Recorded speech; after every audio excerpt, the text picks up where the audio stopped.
All right, I think we're ready to begin. First of all, thanks everyone for joining us today. My name is Ed Arnold, and I'm Vice President of Products here at LeveragePoint. I'd like to welcome all of you to another one of our monthly webinars of thought leadership in value-based strategy. Sponsored by LeveragePoint. LeveragePoint provides the only software solution for value-based pricing. We offer a cloud-based collaboration platform that supports product innovation as well as sales enablement that changes the way companies create, communicate, and capture value. Find out more about us from our website, LeveragePoint.com. Now, during the webinar, if you have any specific questions or comments, please feel free to enter them in the right-hand panel in the questions section. And then later, we'll respond to as many of them as we can. It's open. I will introduce today's speaker.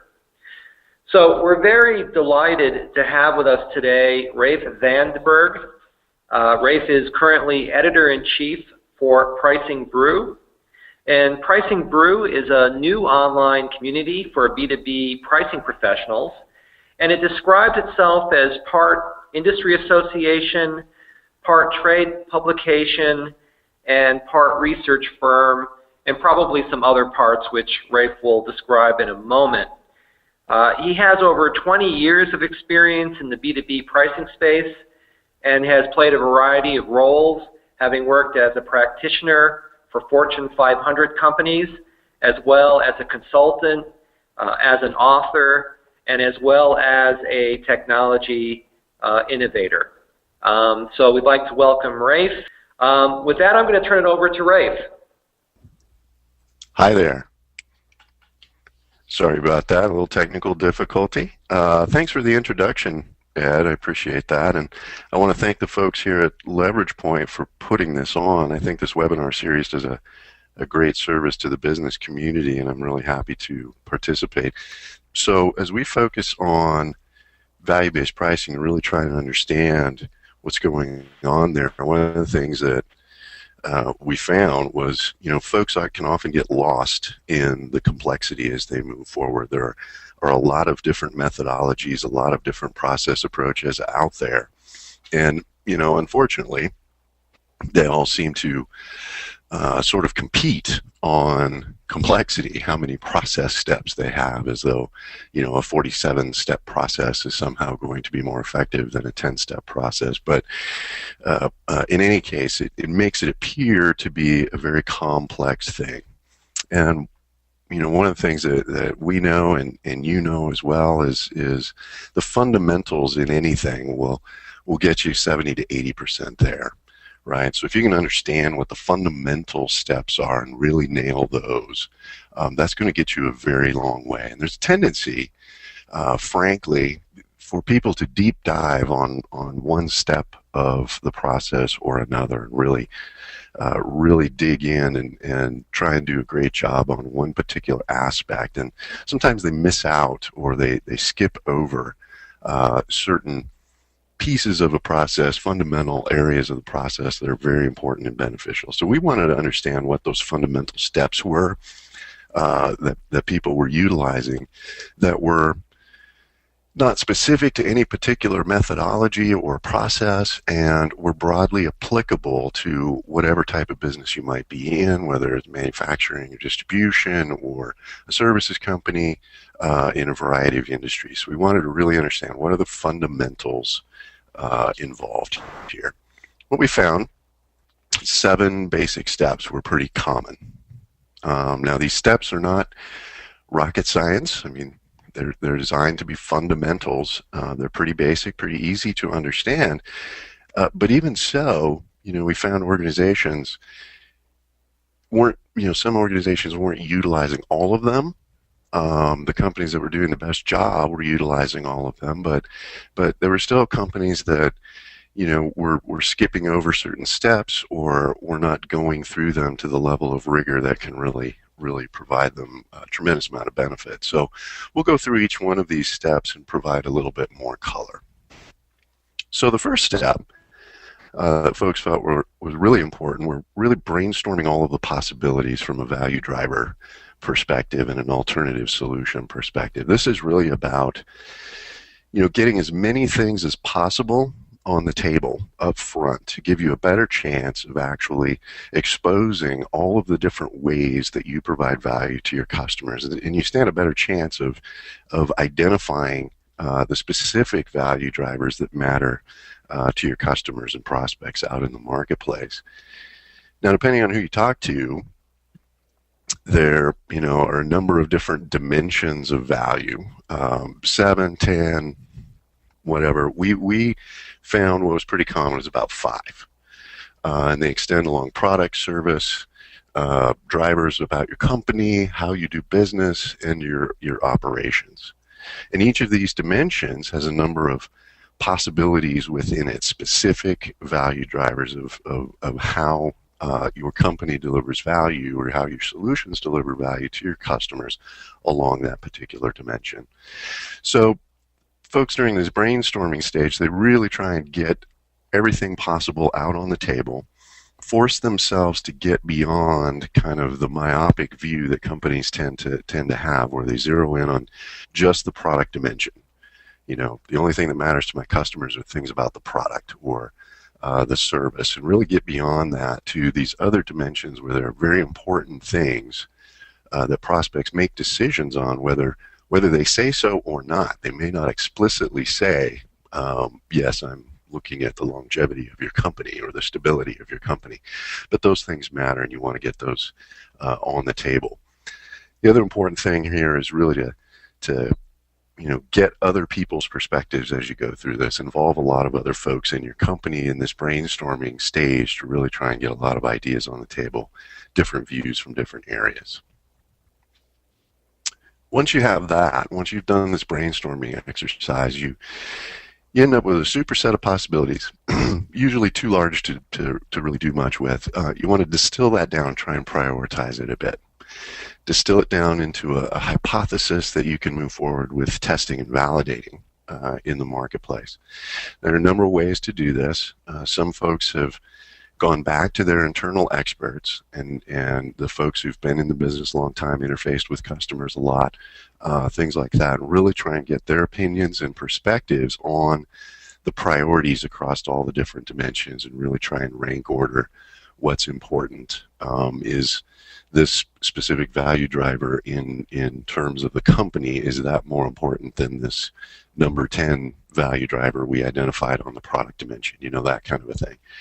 They get down to a hypothesis. Now, some other folks, they go right to their customers with this. They take their broad superset and they kind of create a little sounding board of customers, and they sit down with them and go through it and have the customers help them prioritize and distill this down into a hypothesis. Now, once they have their hypothesis kind of ironed out and they have something that they feel comfortable moving forward with, then it's time to test the assumptions and refine that perspective even further by looking into the marketplace itself. Now, there are 2 components to this particular step that we found folks were doing, and it is important to do them in sequence, not concurrently, and we'll explain why that is. But the first step really is conducting some market research. Take your hypothesis and conduct some market research with prospects and customers. There are a lot of ways you can go do this, from surveys and questionnaires, importance rankings, direct observation. Don't underestimate the power of just simple one-on-one interviews. We found a lot of folks were using these to great effect. Just getting folks on the phone or getting them in a room and walking through your value-based hypothesis and having them provide feedback on it. So don't underestimate the simple methods. And if you want to move forward with more quantitative methods like surveys and questionnaires and things like that, those one-on-one interviews are really a helpful first step, because they give you some information you can use to make your surveys even tighter, right? They can help you understand what specific questions to ask, what specific response options to put in there, what terminology the customers and prospects use, things like that. Then, once you've done the marketing research piece, and you've got a good perspective. Then you want to go do the competitive analysis. And the reason you want to do this as a two-step, right, do this in sequence, is the competitive analysis you're doing has a very specific point to it. You're not going on a fishing trip or just going out and looking at competitive alternatives and doing a feature function comparison of everything they do versus everything you do. No, you're really trying to understand, how does the competitive alternative or the competitive set, how do they stack up? How do they deliver against what your marketing research has told you is most important and valuable to your customers? That's the assessment the customer is going to be doing as they look at the as they look at the alternatives. So that's the assessment you want to do as well. So that, you want to have that really good view of what the market, what customers and prospects really care about before you go look at the competitive alternatives. And that gives you this kind of really good juxtaposition, I guess, between what prospects and customers care about and how the competitive set is delivering against that. And once you've done that work, that's kind of the foundational legwork to doing this, then you can identify and begin documenting the differential value gaps. Right? Now, this is a really basic illustration of some important value drivers, how your offering delivers against those value drivers, how the alternative delivers against those value drivers, and any gaps that may exist between those things. Right?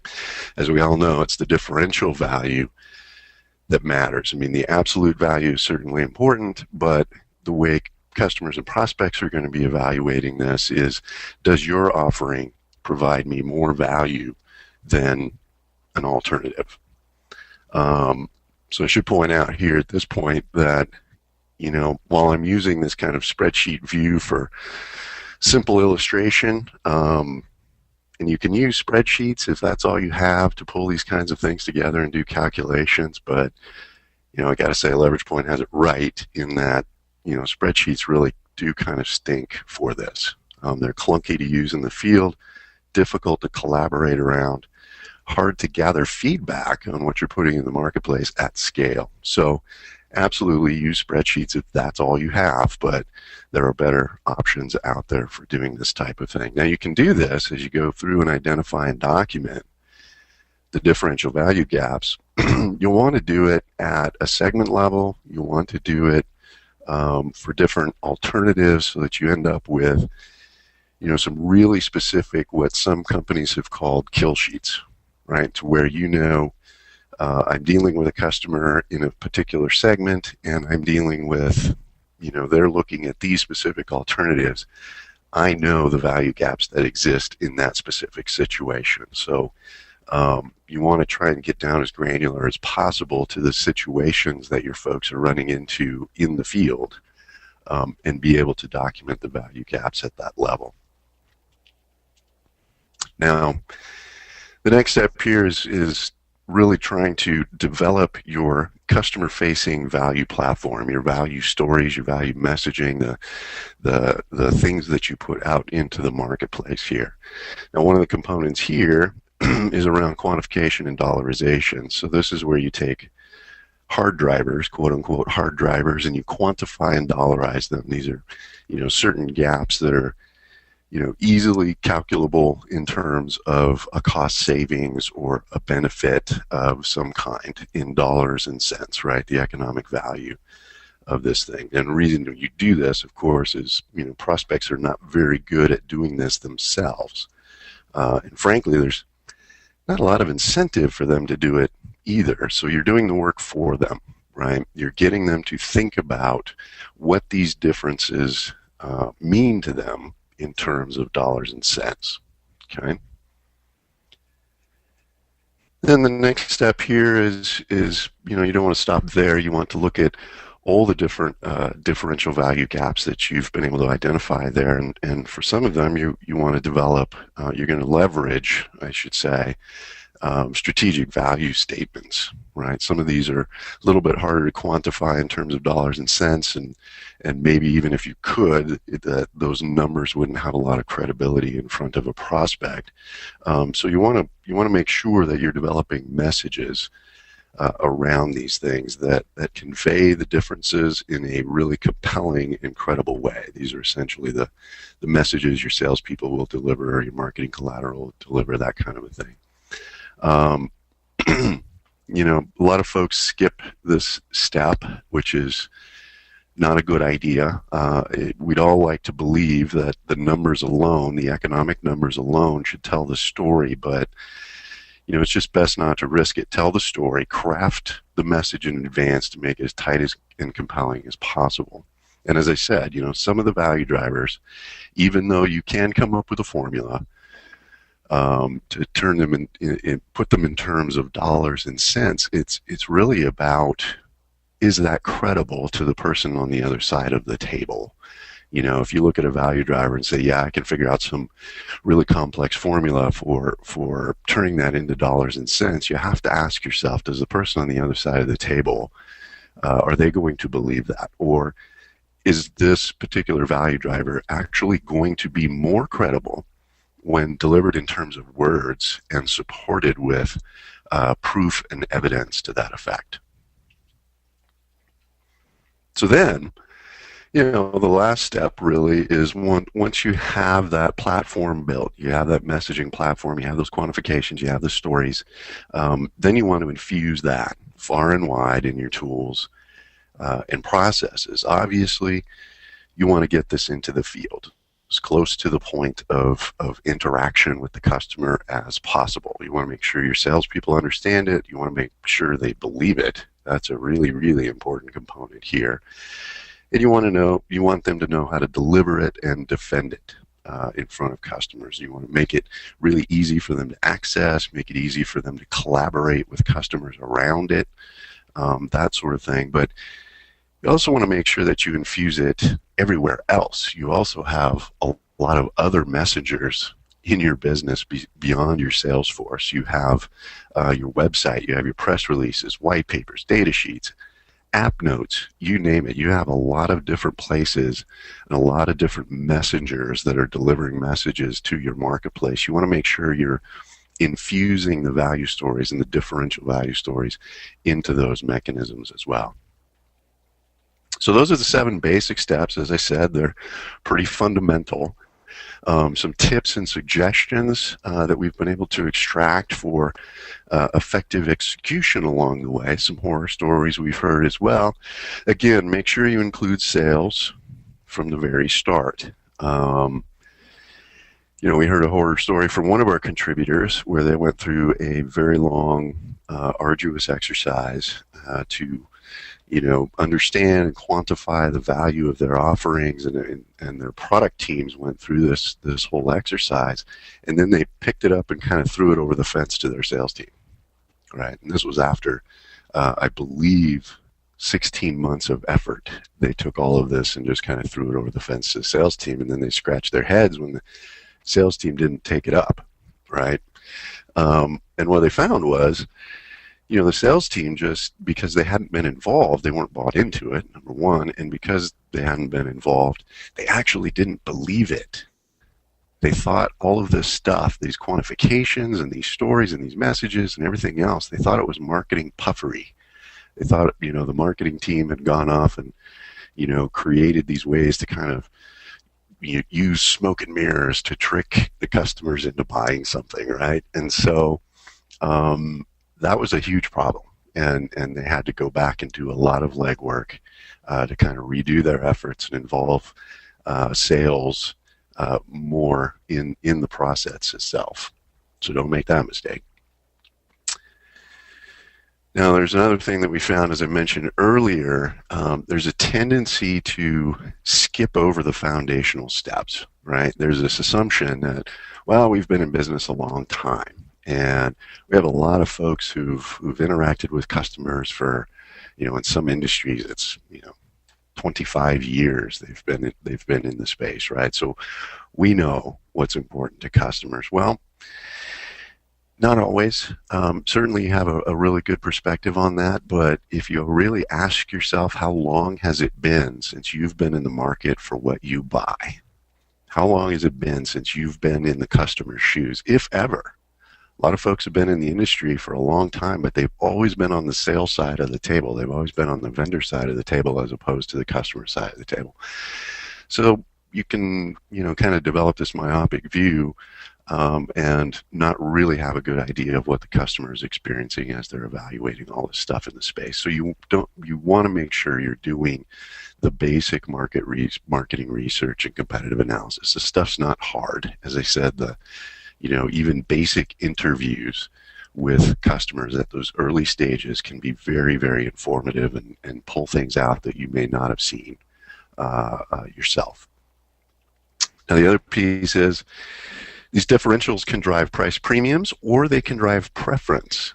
Now, there's a lot of, I think there's a lot of misconception out there around value-based pricing that it all should lead to a price premium, that whatever differential you find should lead to a price premium, and that's not the case. Some price premiums some differentials will definitely lead to price premiums. There's no doubt about that. But there's some very powerful value drivers that you may not be able to extract more price for them, but you're getting more preference for them. That's going to affect your close rates. So all things being equal, these types of value drivers help you win a disproportionate share of the business, and that's going to affect customer acquisition, revenues, profits, all at the same time. So don't shortchange a value driver that only contributes to preference, and you can't really figure out a way that you can extract a premium from it. Those value drivers are still very powerful. Don't hide the formulas behind the quantifications. There's a tendency to kind of just lean on the end number, say, the differential value of this solution is $97,872, and not talk about what got you there. Don't make that mistake. Make sure you're exposing the formulas and how you arrived at that end number to the customer, because that's the important part. The customer is not going to take your word for the end number. But if you can get them involved in a dialogue around the thinking that got you to that end number, that's the big win, right? They are thinking about how this solution delivers value and how it delivers value better than the alternatives. That's exactly what you want them doing. So expose the formulas. Have them provide you input into the formulas. If you've got your cost numbers a little bit wrong, have them provide you a better one. I mean, that gets them bought in. It gets them believing the number that comes out the end. And again, as we already talked about, don't force quantifications beyond credibility. I mean, we talked about this earlier with some value drivers. You actually are it's going to be received with more credibility and believability on the customer side of the table to not have a number associated with it. Okay. And, get in the habit of speaking to competitive alternatives. I mean, there is a tendency out there that we talk about ourselves, right? We talk about the value we provide.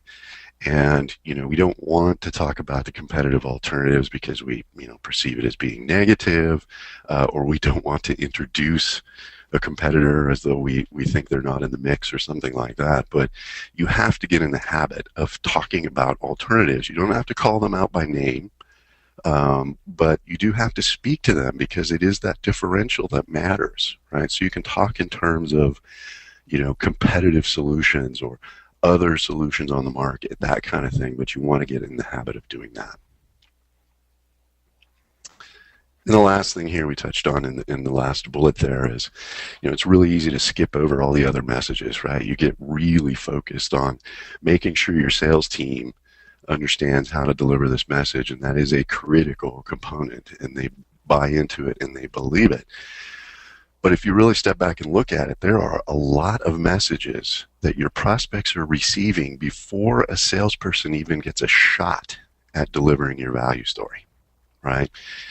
Prospects are hitting your website. Prospects are receiving your marketing communications. They're looking at your data sheets, your product specs, your brochures, all of this kind of stuff. And sometimes they're doing a lot of that ahead of actually speaking to a salesperson.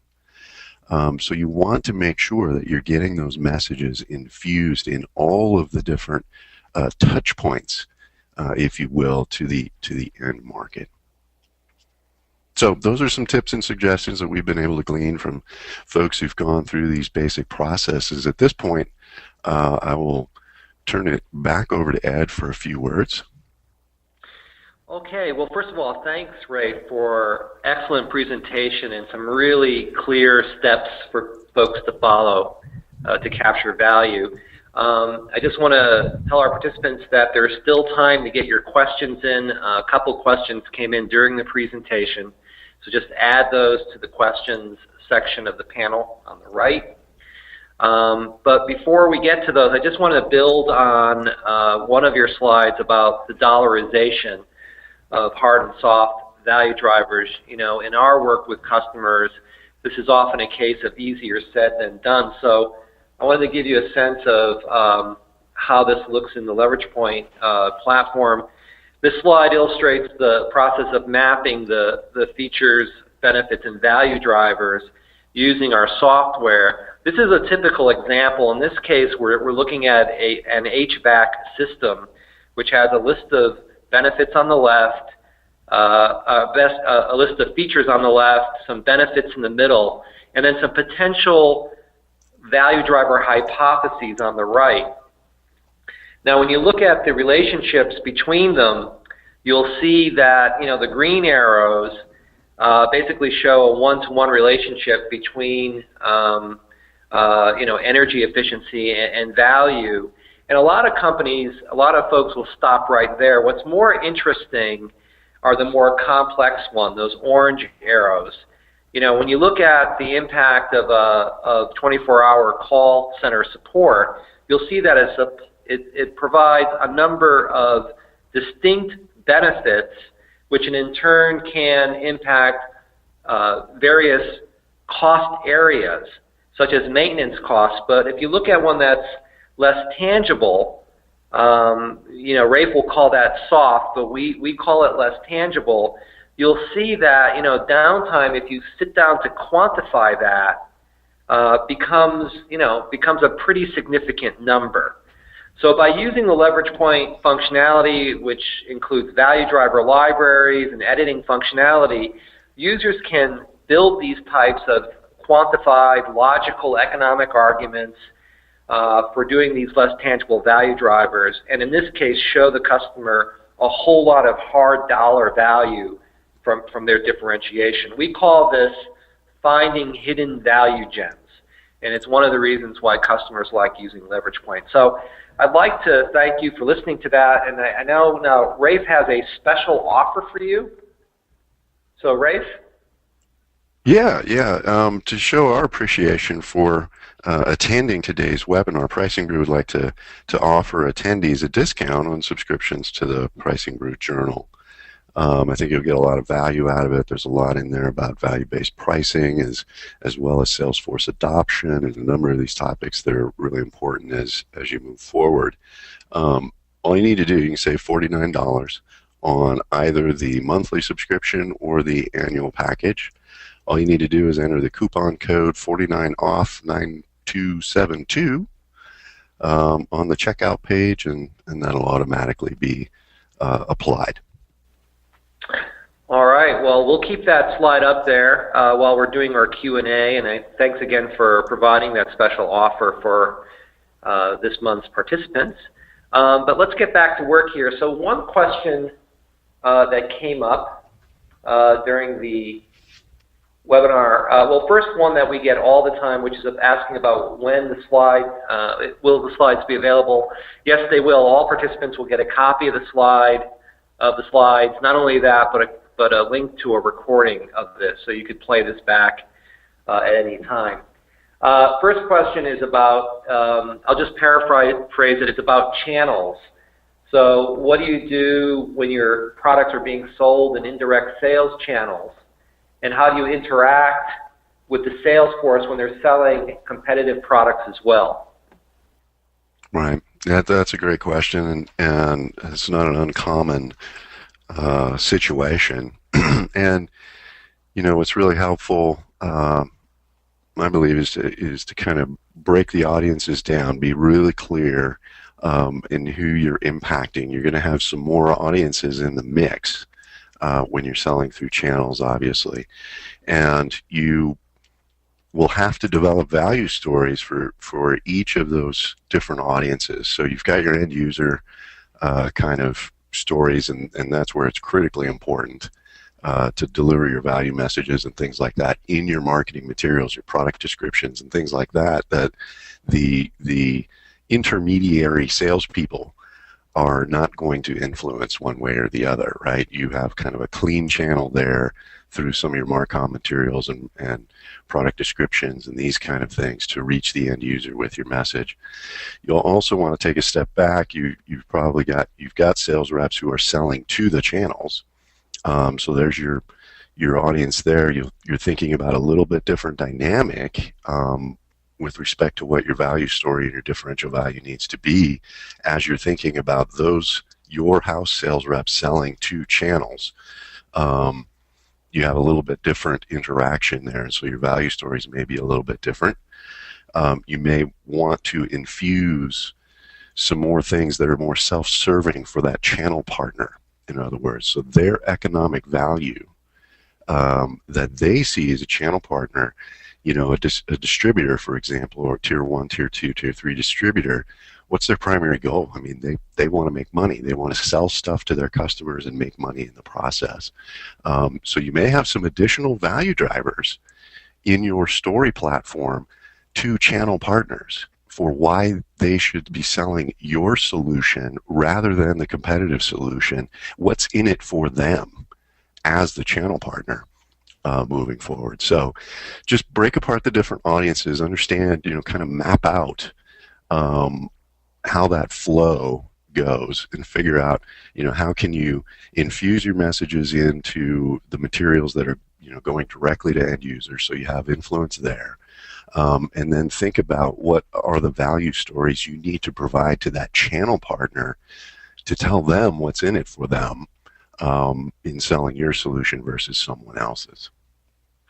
Okay, the next question is similar, but it talks about segmentation. So it goes, I'm looking for advice to determine how specific value messages need to be for target industries or customers. For example, if we sell into different industries such as automotive, aerospace, etc., do we need value statements for each industry? And then within each industry, do we need to target OEMs, tire manufacturers, electronics, etc.? So I guess the question is, how do you balance, I guess, the trade-off between being efficient and on message but having unique messages? That's right. Well, I think that's a difficult trade-off, and it's hard to draw a line where that is. Obviously, the more granular you can get, and this holds true in segmentation, whether you're talking price segmentation or messaging segmentation or what have you. The general axiom there is, the more granular you can get with that segmentation, the more effective you're going to be in the marketplace. But there is a trade-off with efficiency, how much effort needs to go into that. What I would suggest is, spend a lot of time on those fundamental steps of really doing the research to reach out to the different segments, reach out to the different markets, find out how they think about value, really try and ascertain how different are the perceptions of value in each one of those different categories, segments, sectors, between the different customer types, OEMs, distribution partners, things like that. Really try and first ascertain just how different it is. And the flip side of that is, I would first zero in on what are the common elements between them. Wherever you can have common platform elements across the different segment, obviously you're going to gain a lot of efficiency in doing that. And you may find that they do tend to think about, 80% of the entire value proposition or the value equation. They think about it in a very similar way, but certain industries, certain customer types or industry sectors or what have you, may just have a little a 20% of difference there. Ideally, you want to get to a point where it's not really a customization for each segment. It's more of a configuration, right? To where here's your kind of superset of value drivers, and we know that these two are top priorities in this industry, and they're a little bit different than a different industry where you have just a different kind of prioritization to the value drivers. That can make it a lot more efficient if you start thinking in terms of how do I configure the set of value drivers that are important to a particular industry, that you can gain a bit of efficiency in that construct. Yeah, and if I can tack on to that answer, I think you made the point about spreadsheets before, Rafe, and in situations, this is where spreadsheets break down, right? Mm-hmm. Absolutely. Yeah, absolutely. And I think having some sort of a platform, and this is the type of variations we deal with all the time in the value modeling work. You're right, you can get 80% of a base case, but be able to manage that efficiently is really where a content management platform That's right. Be valuable. All right. And again, granularity is so powerful. You want your value propositions to be as specific as possible. That's the ideal that you're shooting for. So if you can leverage technological solutions, allow you to do that without, matrixing this massive undertaking, technology can really make that a lot easier and allow you to kind of unlock the power of a really granular segmentation. Absolutely. Yeah, absolutely. Okay, the questions keep rolling in. There's another one here. Referring to your point about value drivers that allow for price premiums versus create a preference for your product, what are some good ways to distinguish between the two when considering a value driver? That's a great question. Kind of the rule of thumb that I kind of leverage is, you stand a better chance of getting a price premium from something that you can actually quantify in a credible way. If you can provide an economic argument of the dollar and cents differentials in there, it's much easier for you to make the argument that you need a piece of that differential as a price premium, right? Then if you have what I term a soft value driver, it kind of breaks down in that way in my mind as I think about what folks are doing with this. It's really what can you use to support the argument for the price premium with the customer, and I think you just have a much better shot of doing that with a hard driver that can be quantified. So I tend to look, if I were putting together a value case, I would tend to look at the hard drivers or the ones that can be quantified as more ideal candidates for driving a price premium than the soft drivers, the things I'm speaking to and supporting through evidence and proof. Yeah, no, and if I could just tack on to that, I mean, they're really kind of two different questions, at least in our experience. One is, are you creating value and how much of that is real? And then the second is, well, how much of that do we capture? And that gets into some strategic questions about, well, what are we going for? Are we trying to grow into certain segments, or are we going to take more of a skim strategy? So, understanding value at least gives you what's feasible from a value-based pricing perspective, and it really depends on what other strategic considerations you have and strengths and weaknesses and all that good stuff.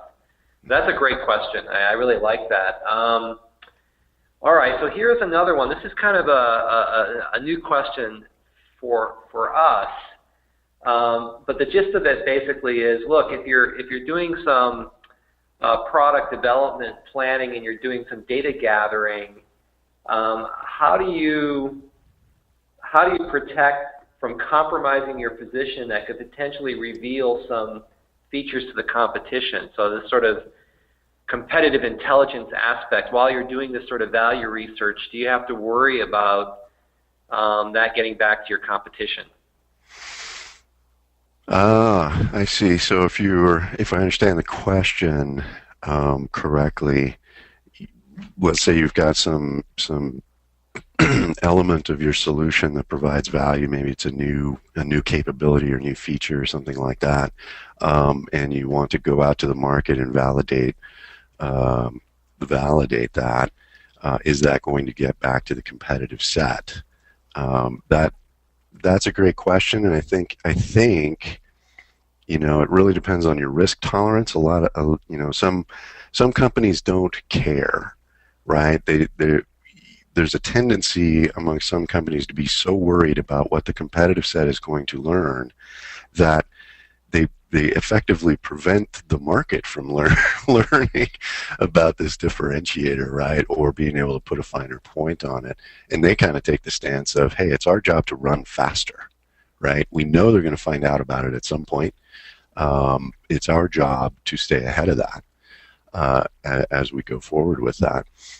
If you're talking about just purely scratch paper kind of stuff that you may be able to go get a patent for or something, and you don't want to expose that early on, obviously you want to keep that very quiet, but you can still leverage your most trusted customers. You are going to have customers who you have strategic relationships with, to where you can discuss this stuff in a much more protected setting and know that it's not going to get out there. So it's really kind of it's a hard one to wrap any hard and fast rules around it. But my take is always kind of err on the side of let's get more information. And it's our job as a company to stay ahead of the competition. We know that the minute we launch this, and maybe even pre-launch phases when we're talking to initial customers about it, to take it up, those decks are going to get to the competitors. That information is going to get out there. You just have to put that in your head that that's going to happen and run faster. Yeah, this question really gets at how competitive markets have become now that they're more global, and especially with information being exchanged rapidly on the web. You don't have as much lead time on competitive differentiation as you used to. I mean, we work with some large companies that are innovators in their industry, and I think in one of our webinars from a year ago, I think Dick Braun brought up this point that, look, you only have 6 months on your innovation before everyone's imitating you at a lower price. So then what do you need to do, right? Yep. And there, I think large innovative companies have a lot more value in their brand and their broader offering in terms of service, reliability, etc. Those are the things that sometimes get lost in the value model, and it's really the reason why customers do business with them. The technology innovations are great, but there are other stronger reasons why people do business with you. That's a great point, and I think that's a great reason. Some of the early fundamental steps we talked about there are really, get outside that product dimension and understand that there are these very significant things. I mean, that whole perspective, that academic perspective that businesses make decisions on pure economics, we know that is completely wrong. Any of us who've been in business for any period of time, we know that that's Xanadu, right? That's not the way businesses make decisions. Yes, huge piece of it is the economic piece, and a lot of that economic value can be driven by product features, functionality, things like that. But those other things, those other dimensions of value, they are very, very important to these buyers. And get those things exposed, get them on the table, figure out how to just continually beat the drum and reinforce that fact can protect your innovations for a longer period of time. Mm-hmm. All right, well, one last question, and it says, well, what happens if the value gaps are going the wrong way and competitors are outperforming us? So I guess it's like the reverse of the previous question. Right. Yeah.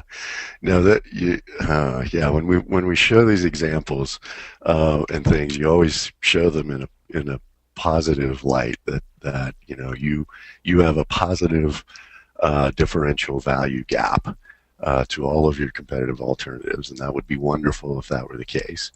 But we do get the questions out there. Folks who've gone through these processes and said, "Look, we went through and we figured out that these 5 things are critically important to our customers, and our competitive set is doing a much better job than us on those elements. What do we do?"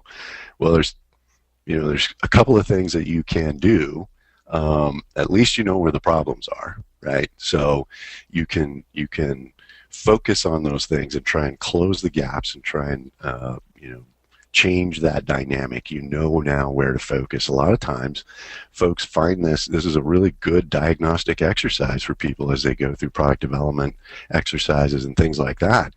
They find, wow, we've been developing products based on a flawed understanding of what our customers care about, and now we can change our mindset on that and really close those gaps relatively quickly. The other things you can do, you can change your targeting, right? So sometimes what you find is you go after certain segments of the market and you find, yeah, we are the competitive set is really running away with it here, and we are way behind in being able to provide value.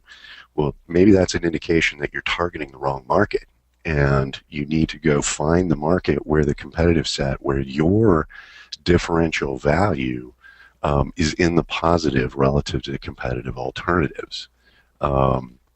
So a couple of things you can do there, but the work that you've done, the fundamental work that you've done to identify those gaps and really tell your organization, hey, we're behind, or we're targeting the wrong segment, or whatever, that's really valuable stuff and can be a really effective catalyst to driving meaningful action and change inside your company. Okay, well, that's the time we have left for today, and again, we'll be posting a recording of the webinar, and people will be getting slides from this presentation by early next week.